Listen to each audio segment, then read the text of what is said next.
Jonathan Hayes only wanted to surprise his daughter with lunch, just a simple father's visit, turkey and Swiss. Extra pickles. But the moment he stepped into the school cafeteria, time froze. He watched in horror as a white woman grabbed his 12-year-old daughter, twisted her arm, shoved her to the floor, and called her scholarship trash. Students laughed. Teachers looked away. Phones recorded. And then Jonathan saw something even worse. A hidden system of racial segregation built into the room itself. That day, he didn't just bring lunch, he accidentally exposed a crime that would destroy careers, change laws, and shake the entire nation. Jonathan didn't move at first. His body stood frozen between the metal doors of the cafeteria, a brown lunch bag hanging loosely in his grip as milk splashed across the polished floor. The sound echoed louder than the laughter that followed it. His eyes locked onto Maya, his 12-year-old daughter, crumpled on the ground as a woman's manicured hand released her twisted arm. Scholarship trash, the woman muttered, straightening her blazer as if she had merely brushed away dirt. Maya didn't cry. She didn't scream. She just slowly pushed herself up, her face calm in the way only a child used to pain could manage. Jonathan's heart shattered at that look. It wasn't shock. It was familiarity. And then he saw it. The pattern that made his stomach turn. The left side of the cafeteria stretched to bright, open space. Sunlight poured in through wide windows. Soft chairs, modern tables. Laughter floated in the air, light and careless. Every face there, white dot on the right, tucked beneath harsh fluorescent lights, sat the rest. Old benches bolted to the floor. Flickering bulbs. Peeling paint. The noise was different too, quieter, cautious. Black and Latino children hunched over their trays, eyes down, shoulders tight. Like prisoners in a room meant to break them, an invisible wall split the room perfectly down the center. And everyone knew not to cross it. Jonathan's chest tightened as memories flashed through his mind. Maya's tired smile at dinner, her vague answers. Her gentle school is good, Dad. She had carried this alone for 7 months. 7 months of being told, without words, that she was less. 7 months of learning silence as survival. Students glanced at him now. Some looked amused, some uncomfortable. A few looked afraid, not of him, but of the truth sitting in front of them, undeniable and ugly. No teacher stepped forward. No administrator spoke up. The system wasn't hidden by accident at IT, was protected by silence. And in that moment, Jonathan Hayes understood something with brutal clarity. This wasn't just a misunderstanding. This was a design. Jonathan finally moved. The plastic handle of the lunch bag cut into his palm as he crossed the cafeteria, every step heavy, deliberate, controlled by a force that was half fury and half heartbreak. The laughter died down now. Silence rippled outward from him, the kind that made even the boldest mouths close. He knelt beside Maya. "Baby, are you okay?" he whispered, careful not to let the tremble in his voice betray what was happening inside his chest. Maya nodded once, not trusting herself to speak. Her eyes flicked toward the woman in the blazer, the one who had shoved her, then quickly dropped to the floor. Jonathan followed that gaze upward. The woman was already smoothing out invisible wrinkles in her jacket, her chin lifted like a queen inconvenienced by peasants. "Is there a problem here?" she asked coolly. "Because your daughter was clearly in the wrong section." "The wrong section?" Jonathan repeated, standing slowly. "My child tried to sit at table. That's all. And you put your hands on her." "What?" A hush fell over the room. "My name is Patricia Whitmore," she said, as if that explained everything. "And I oversee student conduct in partnership with the school board and our major donors. Your daughter is here on scholarship, Mr. Hayes.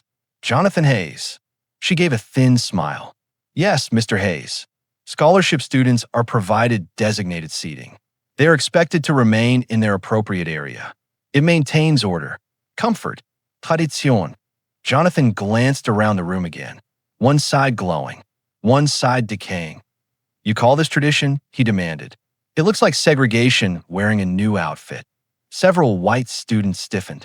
A few parents seated at the premium area gasped, as if he had said something offensive. A teacher finally stood, but not to defend Maya. "This is highly inappropriate," she said. You are causing a disturbance. No, Jonathan snapped. I am reacting to one. He pointed to the floors, to the lights, to the invisible line carved into human worth. You separated children by race. You created two worlds in the same room. And you just assaulted my child for crossing an imaginary border. The principal arrived moments later, his face pale and panicked. Not from guilt, but from inconvenience. What is the meaning of this, Mr. Hayes? He asked sharply, stepping between Jonathan and Patricia as though she needed protection. Jonathan let out a bitter breath. The meaning is simple. Your school is breaking the law. And if you think I'm leaving quietly, you've mistaken me for the wrong kind of man. The principal's eyes dropped to Jonathan's worn jacket, his old shoes, the car keys hanging from a simple ring in his hand, that he scoffed. And what exactly are you going to do? He murmured. People come here because of reputation, because of donors, because of status. You should be grateful your daughter is here at all. A low, venomous silence followed. That's when the real mockery began that a parent near the premium section leaned toward another and whispered, loud enough for Jonathan to hear, they should learn to stay where they're placed. Someone else snickered. Look at him, a boy muttered. Probably drives a junker. Patricia folded her arms, satisfaction blooming in her eyes. You people don't understand hierarchy. You come into spaces that aren't built for you and then cry discrimination. Jonathan froze. You people don't belong here, she added calmly. The words didn't just hang in the air, they poisoned it. Even a few of the students looked uncomfortable now. Not because of empathy, but because something about this moment felt dangerous, irreversible, like stepping off a cliff without knowing how deep the fall would be. Jonathan's voice dropped, slow and deadly quiet. You just crossed a line you cannot uncross. The principal straightened. Enough. Security. Two guards approached quickly. Large. Intimidating. Waiting for permission to remove him like trash being taken to the curb. Sir, one of them said, grabbing Jonathan's arm. You've been asked to leave the premises. You're dragging out an innocent father who watched his daughter be abused. Jonathan said steadily. Think carefully about what you're doing next. They didn't think at all. They dragged him across the cafeteria floor while students watched. Some in shock, some secretly recording, some still laughing because that's what cruelty teaches children to do best. Maya cried out for the first time. Dad. Jonathan twisted as far as the guards would allow. Maya, look at me. You did nothing wrong. Do you hear me? Nothing. The principal turned to her, face cold as ice. One more issue from you, young lady, and your scholarship will be revoked. You will be expelled. The words hit harder than any hand. Maya stopped sobbing instantly. Not because she was okay, but because fear had taught her how to go silent again. Outside, Jonathan was shoved onto the pavement like a criminal that a white paper slapped against a glass door a moment later, banned from campus property. Effective, Patricia Whitmore stepped outside, just long enough to leave him with one final look of victory. These walls were built for a certain kind of family, Mr. Hayes, she said. Softly, and you don't fit the design. Jonathan watched her walk back inside, confident, untouched, untouchable. She had no idea. The man she had just humiliated in front of an entire school was not just a father, and certainly not someone who stayed quiet when torn for what he loved most. What neither she, nor the principal, nor a single laughing student in that cafeteria understood was who Jonathan Hayes really was. Jonathan sat behind the wheel, but never turned the key. The school parking lot blurred in front of him, colors smearing together as his hands trembled over his phone. For a moment, all he could hear was Maya's voice echoing in his mind, Dad, you did nothing wrong. That no, she had done nothing wrong. And that was exactly why everything inside him now felt so horribly, violently right that he lowered his head, rested his forehead against the steering wheel, and hit the replay button. The screen lit up. 28 minutes of evidence, captured by a student who had been brave enough, angry enough, human enough to press record. The video began with laughter, then shouting, then Patricia's hand on Maya's arm, twisting too hard. The sickening thud as she hit the floor. The word trash, like a curse thrown at a child. The clear divide in the cafeteria, color and class drawn into the very architecture. The principal's cold eyes. The guard's hands dragging him away. The threat against his daughter's future, 28 minutes of a system proudly unmasked.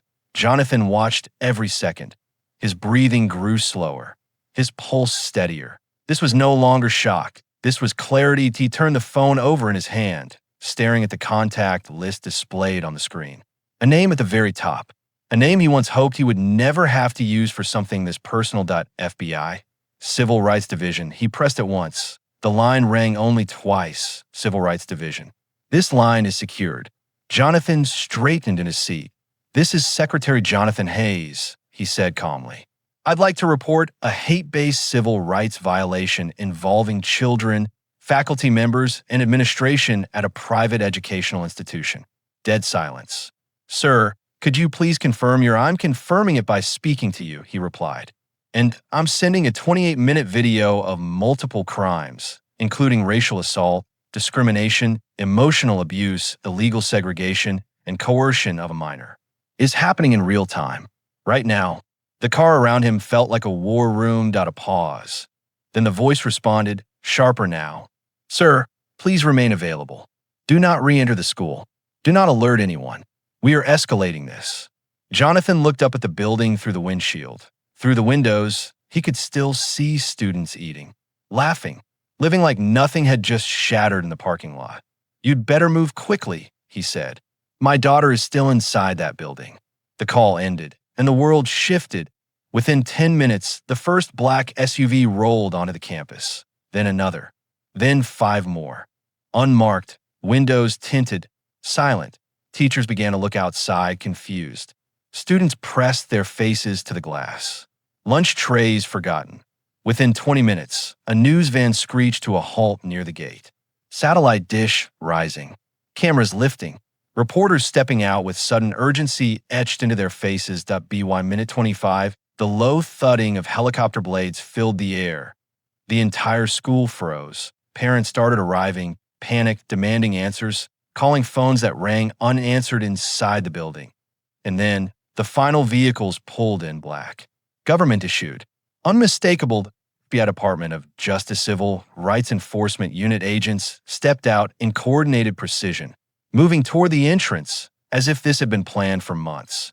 Even though it had only been minutes. Inside, everything turned to chaos. Teachers rushed to windows in disbelief.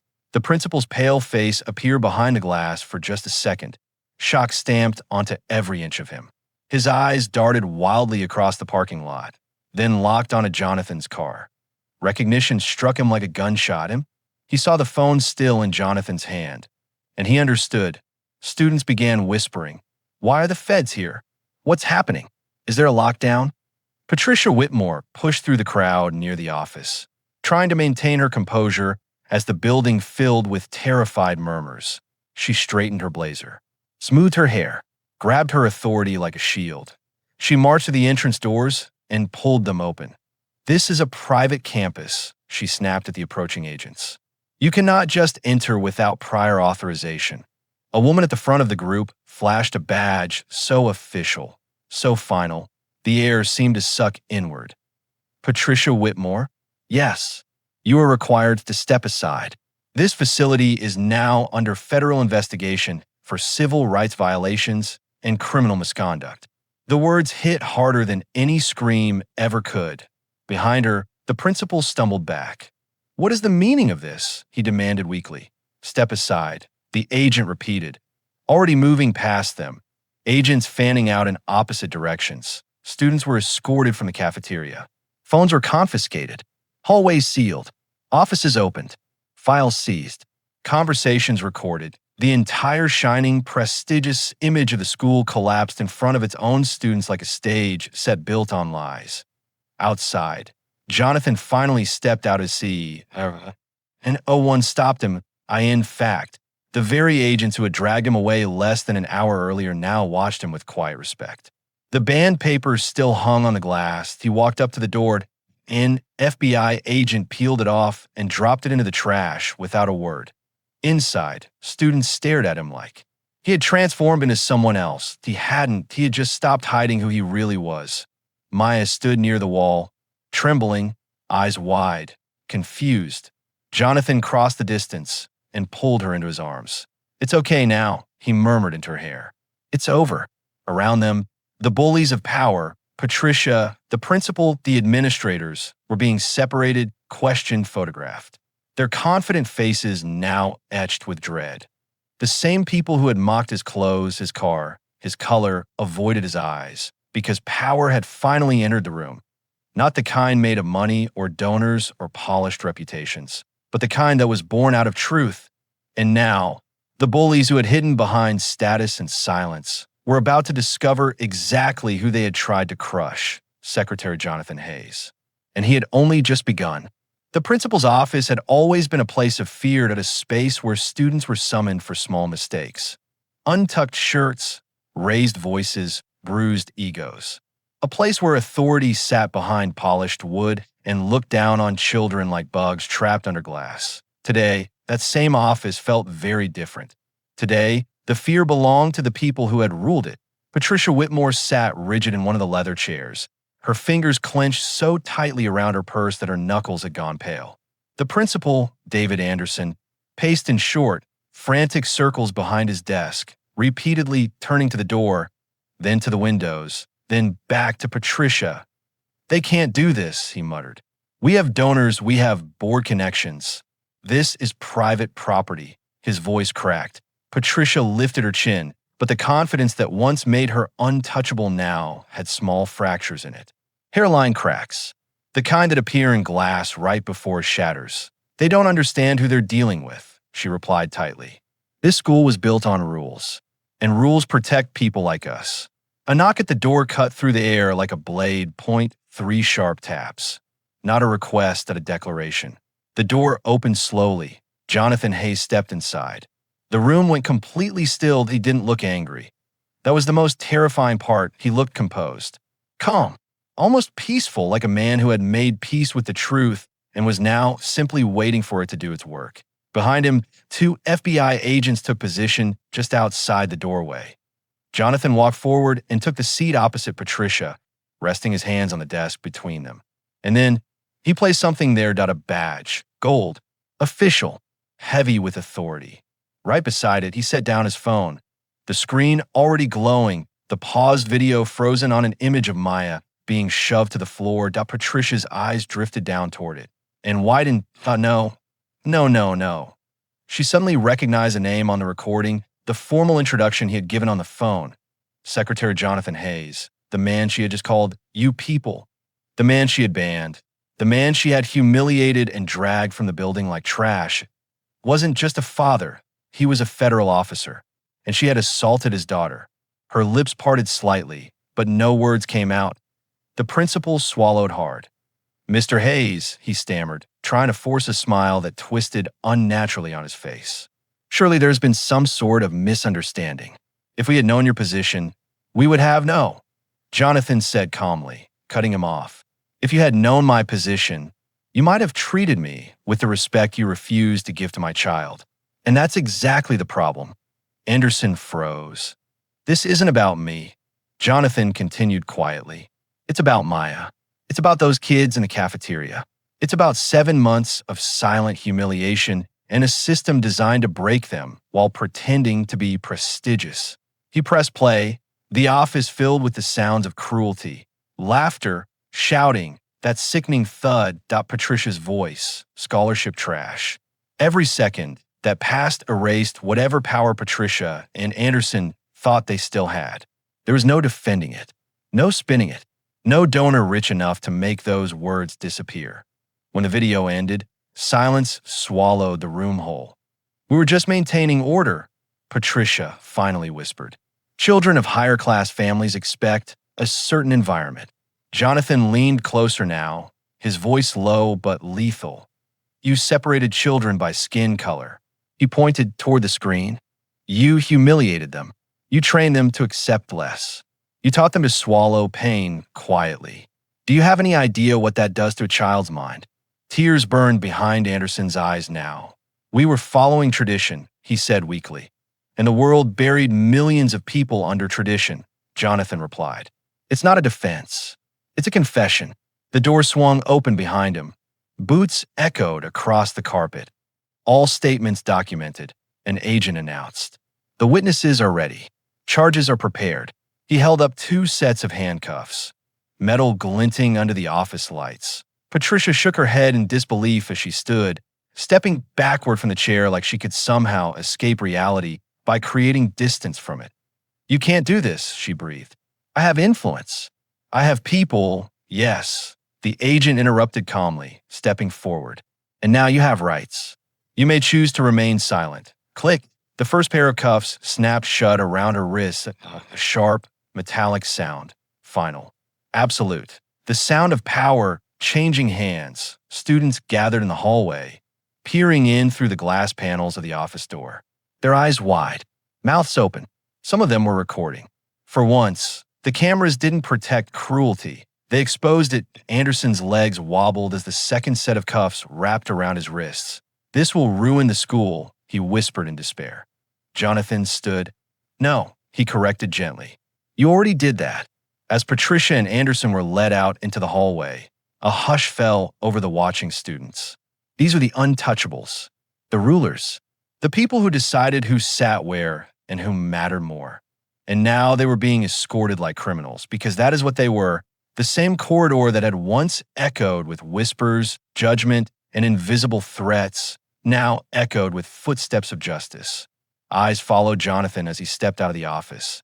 And then, as if moved by something none of them had words for, the first clap broke the silence, slow, uncertain, then another, then 10 more.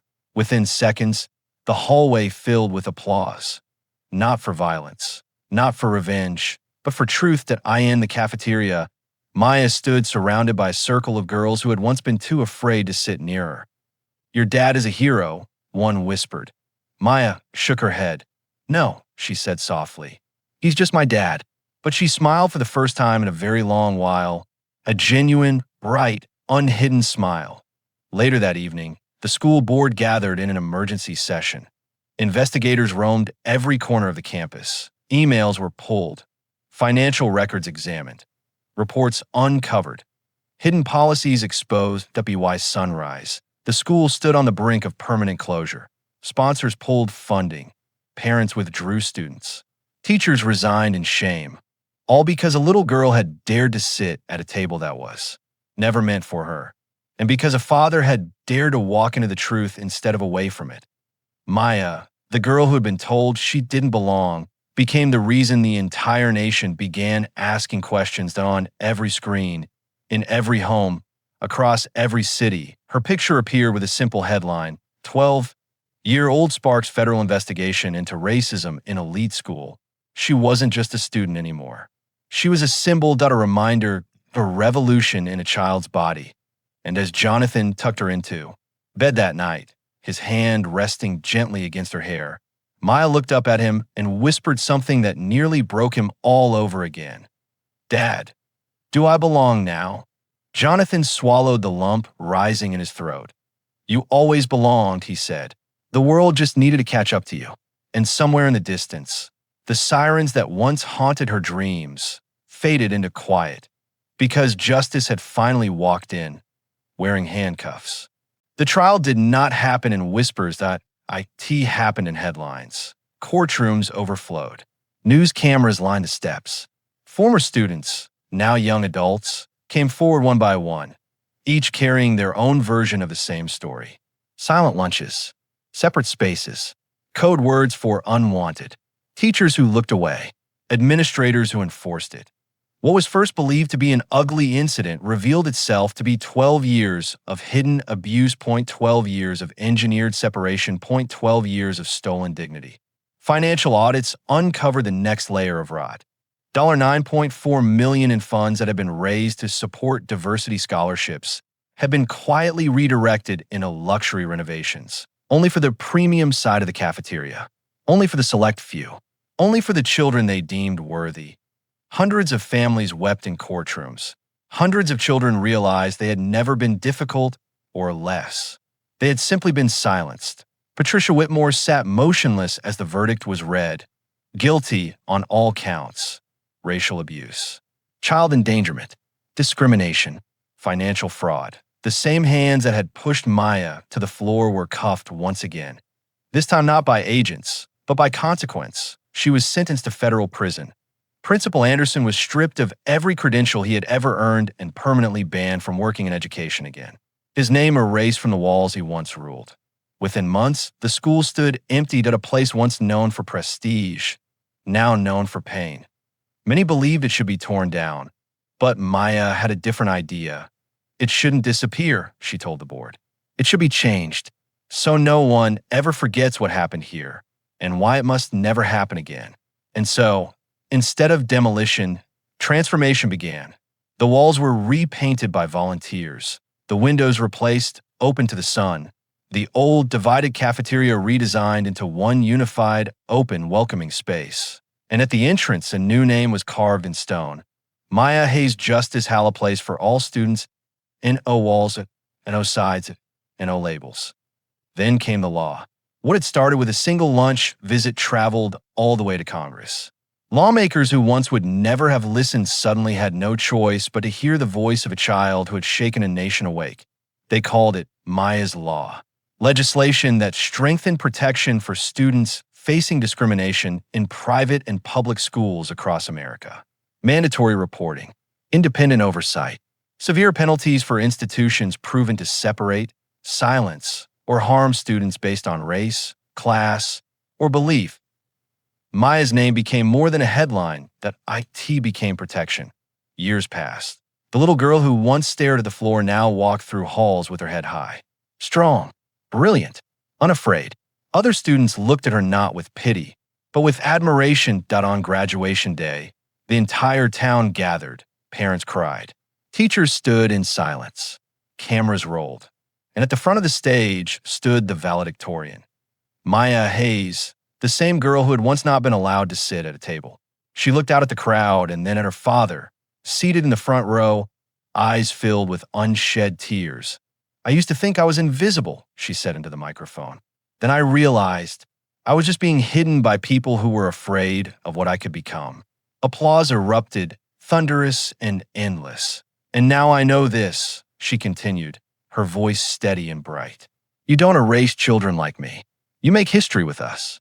Jonathan closed his eyes for a moment, not from pain this time, but from pride, because the broken child the world had tried to erase had become a national symbol of courage, of change, of undeniable, unstoppable truth. 3 years ago, Maya wanted to disappear. She thought being quiet would make the pain stop. She believed her existence was a problem. But one unannounced lunch visit changed everything. That a simple sandwich exposed a broken system. A hidden camera became a weapon for justice. A silent child became a voice for millions. Today, Maya stands tall, confident, powerful, and unafraid. And her story whispers something important to the world. Discrimination survives in silence, but it dies when someone refuses to. Look away. Somewhere right now, there's a child sitting alone in a corner. The question is, when you see them, will you stay silent, or will you change everything?